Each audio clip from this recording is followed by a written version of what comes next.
ବଦଳିଛି ଶାସନ, ଉଠି ଯାଇଛି 5T। କିନ୍ତୁ ପଲ୍ଲାତୋଟାପଡ଼ା ପଞ୍ଚାୟତ ସରକାରୀ ହାଇସ୍କୁଲ ରହିଛି କର୍ମଚାରୀମାନଙ୍କର ବ୍ୟକ୍ତିଗତ କବ୍ଜାରେ।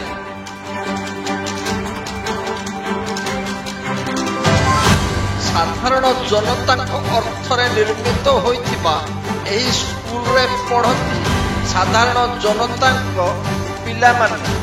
କିନ୍ତୁ ଏହି ସ୍କୁଲରେ ଚାଲେ କର୍ମଚାରୀମାନଙ୍କର ନିଜସ୍ୱ ଆଇନ।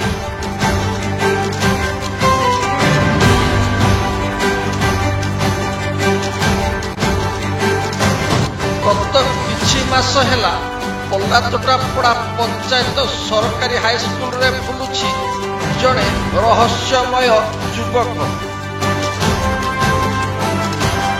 ଆପଣମାନେ ଦେଖୁଥିବା ଏହି ଯୁବକ କିଏ ଓ ଏହି ସ୍କୁଲ ଭିତରେ ଏକ ଘରକୁ ସେ ନିଜ କବ୍ଜାରେ କିଭଳି ରଖିଛନ୍ତି।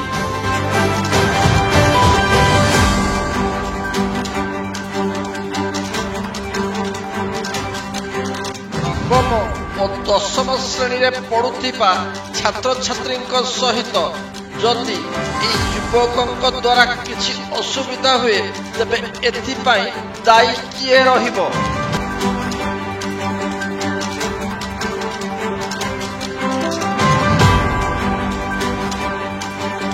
ସ୍କୁଲ ଭିତରେ ଅର୍ଦ୍ଧନଗ୍ନ ହୋଇ ଏକ ଗାମୁଛା ପିନ୍ଧି ବୁଲୁଥିବା ଏହି ଯୁବକଙ୍କୁ କିଏ ନିଯୁକ୍ତି ଦେଇଛି ନା କାହାର ସହକାରୀ ଭାବରେ ନିଯୁକ୍ତି ପାଇଛନ୍ତି ତାହା ଜଣା ପଡୁନି।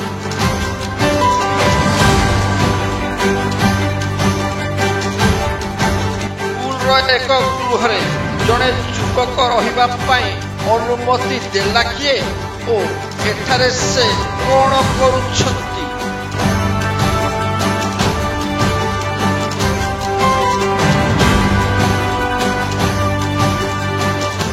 ଆଶ୍ଚର୍ଯ୍ୟର କଥା, ବର୍ତ୍ତମାନ 75ତମ ବନ ମହୋତ୍ସବ ଚାଲୁଥିବା ବେଳେ ପଲ୍ଲାତୋଟାପଡ଼ା ପଞ୍ଚାୟତ ହାଇସ୍କୁଲର ସ୍କୁଲ କାନ୍ଥରେ ଲାଗି ରଞ୍ଜା ଦେଇ ଲଗାଯାଇଛି କଖାରୁ ଗଛ।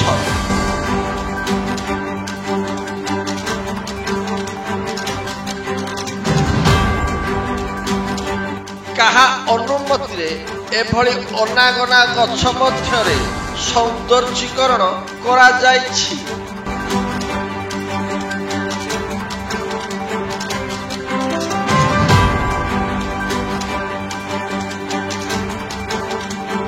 ଗଛ ମଧ୍ୟରେ କୌଣସି ସରୀସୃପ ଗୃହ ମଧ୍ୟକୁ ଯଦି ପ୍ରବେଶ କରି କିଛି କ୍ଷତି କରେ କଖାରୁ ଗଛର ଦାୟୀ ନା ଗଛ ଲଗେଇଥିବା ବ୍ୟକ୍ତିର ଦାୟୀ?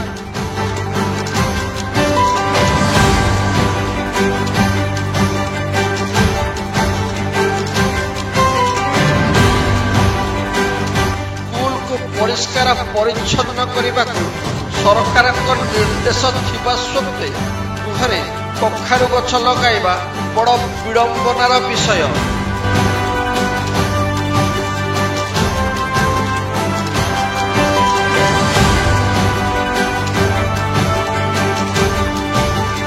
ସ୍କୁଲ ପରିଚାଳନା କମିଟି ସ୍କୁଲକୁ ଦେଖିବାକୁ ଆସନ୍ତି କି ନାହିଁ ତାହା ଜଣା ପଡ଼େ ନାହିଁ। 1980 ମସିହାରେ ନିର୍ମିତ ଏହି ହାଇସ୍କୁଲ କିଛି ଲୋକଙ୍କ ବ୍ୟକ୍ତିଗତ କବ୍ଜାରେ ଅଛି ବୋଲି ତାହା ସ୍ପଷ୍ଟ ଜଣା ପଡୁଛି।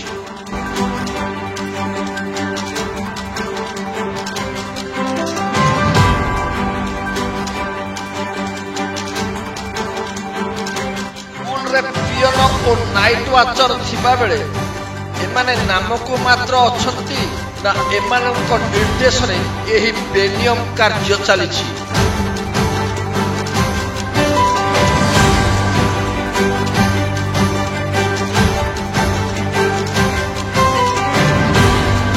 ଅବସ୍ଥାକୁ ଦେଖିଲେ ପଲ୍ଲାତୋଟାପଡ଼ା ପଞ୍ଚାୟତ ସରକାରୀ ସ୍କୁଲରେ ବିଡିଓ ଓ ପଞ୍ଚାୟତର ମୁଖ୍ୟ ସରପଞ୍ଚ ଏଠାକୁ କେବେ ଆସିଲା ଭଳି ଜଣା ପଡୁନି।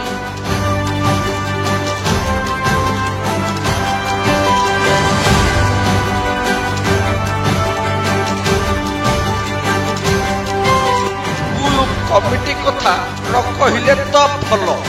ମଦ ଓ ନିଶା ଦ୍ରବ୍ୟ ବନ୍ଦ କରିବା ପାଇଁ ପାଚେରୀ ଓ ଗେଟ୍ କରାଯାଇଥିଲେ କଣ ହେବ? ଏଠି ବାଡ଼ ତ ଫସଲ ଖାଉଛି।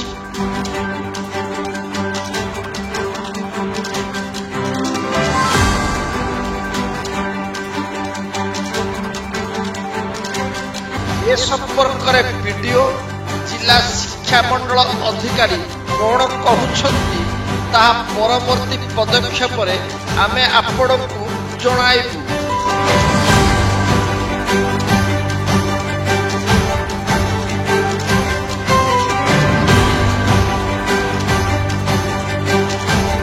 ପଲ୍ଲାର ସରକାରୀ ହାଇସ୍କୁଲ 1980 ମସିହାରେ ନିର୍ମାଣ ପାଇଁ ପଲ୍ଲାର ଯେଉଁ ବୈଜ୍ଞାନିକ ବ୍ୟକ୍ତିମାନେ ଅର୍ଥ ଓ ସହଯୋଗର ହାତ ବଢ଼ାଇ ସ୍କୁଲ ନିର୍ମାଣ କରିଥିଲେ, ଭାଗ୍ୟକୁ ସେମାନେ କେହି ନାହାନ୍ତି, ନଚେତ ସେମାନେ ଦେଖିଥିଲେ ସେମାନଙ୍କ ହୃଦୟକୁ ଅନେକ ବାଧିଥାନ୍ତା।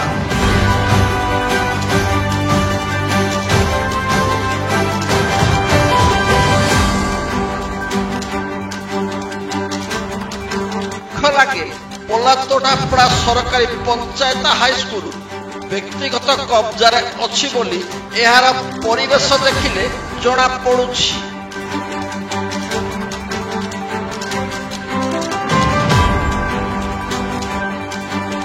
ଖୋର୍ଦ୍ଧାରୁ ଆନ୍ଦୋଳନ ଓଡ଼ିଶା ବ୍ୟୁରୋ ରିପୋର୍ଟ।